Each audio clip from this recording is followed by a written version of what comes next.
اللہ کے محبوب علیہ السلام نے جو یوم عرفہ کو خطبہ ارشاد فرمایا ہے وہ عالمی منشور ہے انسانیت کے لیے، انسانی حقوق کا چارٹر ہے، وہ قیامت تک کے لیے نیو ورلڈ آرڈر جو اسلام نے دیا ہے، انسانی اصلاح کا مدار جن بنیادی چیزوں پہ ہے وہ خطبہ حج میں بیان فرما دی گئی۔ واقع کریم نے کسوہ نامی اونٹنی کے اوپر سوار ہو کر یہ خطبہ ارشاد فرمایا، اور یہ وہ خطبہ تھا جس خطبے کے بعد اللہ نے قرآن اتارا کہ آج تمہارا دین مکمل کر دیا ہے۔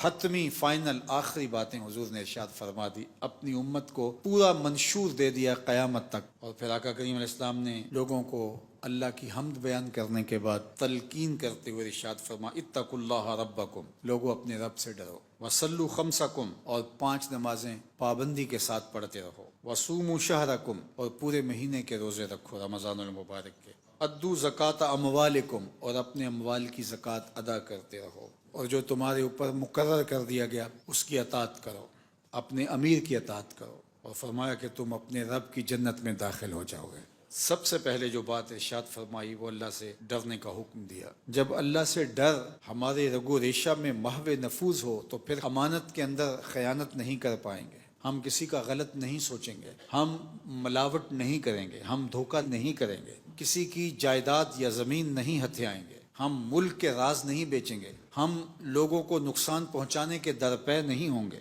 ہم اللہ کی مخلوق پہ جور و ظلم اور جبر و تعدی نہیں کریں گے، جب اللہ جل شانہ کا ڈر سینے میں موجود ہوگا۔ اس خطبے میں خاص طور پہ 2 کمزوروں کے بارے میں اللہ کے محبوب علیہ السلام نے حقوق بیان فرمائے، ایک خواتین اور دوسرا غلام۔ فرمایا کہ تمہارے اوپر تمہاری خواتین کے، تمہاری بیویوں کے حق ہیں، اور تمہاری بیویوں پر تمہارے حق ہیں، وہ حفاظت کریں تمہاری عزت کی، اور جو تمہیں پسند نہیں اس کو گھر نہ آنے دیں، اور فرمایا کہ تمہاری عورتوں کا تم پر حق یہ ہے کہ تم انہیں اچھا کھلاؤ اور اچھا پہناؤ، اور ان کی ضرورتوں کا خیال رکھنے کی تلقین ارشاد فرمائی۔ اسلام سے قبل عورتوں کے ساتھ جو سلوک کیا جاتا تھا وہ باندیوں کی طرح کا سلوک تھا، اور عورت کو وراثت میں حق حاصل نہیں تھا، مرد کی رکھیل کی طرح یہ اس کی خواہشات کے آگے ایک کھلونے کی طرح تھی، اور جو تذلیل عورت ذات کی قبل از اسلام ہوتی رہی،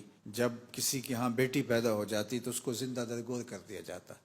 اس سے آپ سمجھ سکتے ہیں کہ عورت ذات کے ساتھ ناانصافی، بدسلوکی، ظلم، جور اور جبر کس مرتبے پر پہنچا ہوا تھا۔ کسی نے عورت کو بدی کا سرچشمہ قرار دیا، کسی نے عورت کو سانپ سے تشبیہ دی، کسی نے عورت کو شر کا منبع قرار دیا، کسی نے عورت کو از قبیل جن سے انسان ماننے سے انکار کر دیا کہ وہ ہم شکل ضرور ہے انسان کی لیکن انسان نہیں ہے، حتیٰ کہ انسان کے بچوں کو جنم دیتی ہے لیکن انسان نہیں۔ اور کیسی معاشرتیں تھیں اس فلسفے کو قبول بھی کرتی ہیں، وہ کہتے ہیں انسان ہے ہی نہیں، انسانوں کی ہم شکل ہے لیکن انسان کی خدمت کے لیے، ضرورت کے لیے تخلیق کی گئی کوئی اور مخلوق ہے، انسان نہیں ہے۔ لاکھوں اور کروڑوں درود مصطفیٰ جان رحمت پہ۔ جب دنیا یہ بول رہی تھی کہ عورت کے ہوتے ہوئے خدا کا قرب نہیں مل سکتا، مدینے سے آواز آتی ہے مجھے عائشہ کے بستر میں وہی اترتی ہے۔ عورت کو جب انسان ماننے سے انکار کر دیا گیا اور عورت کو پاؤں کے جوتے سے بھی بدتر سمجھا گیا، میرے حضور جنت کو کھینچ کے ماں کے قدموں میں لے آئے۔ تو یہ اسلام کا دیا ہوا فیضان ہے، اور خطبہ حجۃ الوداع میں حضور نے ان کے حقوق کو بیان فرمایا، ان کے ساتھ اچھا سلوک کرنے کی تلقین ارشاد کی۔ کہاں بیٹیاں زندہ درگور ہوتی ہیں اور کہاں حضرت فاطمہ زہرا سلام اللہ علیہا کے لیے حضور اپنی مسند چھوڑ کے کھڑے ہو جاتے ہیں۔ دنیا کو بتایا کہ بیٹی کا مقام کیا ہے اور بیٹی کی عزت کیا ہے اور بیٹی کی آبرو کیا ہے۔ اسی طرح غلام کی زندگی بدترین زندگی تھی، لیکن حضور نے فرمایا جو خود کھاتے ہو انہیں کھلاؤ، جو خود پہنتے ہو انہیں پہناؤ۔ رہائشی معیار بھی اپنے مطابق رکھنے کی تلقین ارشاد فرمائی۔ فرمایا وہ تمہارے بھائی ہیں۔ اسلام نے ترغیب دی غلاموں کے آزاد کرنے کی، قسم توڑ بیٹھو غلام آزاد کرو، روزہ توڑ بیٹھو غلام آزاد کرو، کفارہ قتل میں غلام آزاد کرو، کفارہ زہار میں غلام آزاد کرو۔ ترغیب دی کہ غلاموں کو آزاد کرو، ایسی سخاوت بتائی، اور اسلام نے یہ نور بانٹا، یہ اجالا بانٹا، یہ روشنی تقسیم کی۔ تو غلاموں کے حقوق کو بیان فرمایا. اس کے بعد کالے کو گورے پر، گورے کو کالے پر، غریب کو امیر پر، امیر کو غریب پر. جو لوگوں نے خود ساختہ فضل و شرف کے معیارات مقرر کر رکھے تھے، حضور نے انہیں پاؤں تلے رون دیا. میں کسی عربی کو اجمی پر، کسی اجمی کو عربی پر، کسی گورے کو کالے پر اور کالے کو گورے پر کوئی فضیلت حاصل نہیں ہے. تم میں سے افضل اشرف وہی ہے جو متقی ہے اور پرہیزگار ہے. اگر معاشرہ پرہیزگاری کی بنیاد پہ کسی کو شرف دیتا ہے تو معاشرے میں خیر کی قدریں نشو و نما پائیں گی. لیکن جب عہدوں کی بنیاد پر، سرمایہ کی بنیاد پر، خاندانی وجاہتوں کی بنیاد پر معاشرہ کسی کو اہمیت دیتا ہے تو پھر معاشرہ تفریق کا، تشدد کا، تکبر کا، رعونت کا، غرور کا شکار ہوتا ہے. اور آج غریب اور امیر کی تقسیم معاشرتوں کے اندر نشو و نما پا گئی، اور نتیجہ کیا کہ یہ معاشرہ سکون اور طمانینت کا معاشرہ نہ رہا. یہ معاشرہ جو ہے وہ وحشت ناک معاشرہ بن گیا. میرے حضور نے جو معاشرہ دیا اور حجۃ الوداع کے موقع پر جس کا نقشہ کھینچا، اللہ اکبر، اس کا منظر پھر زمانے نے دیکھا. اسود از توحید احمر می شود، خیش فاروق و ابو ذر می شود.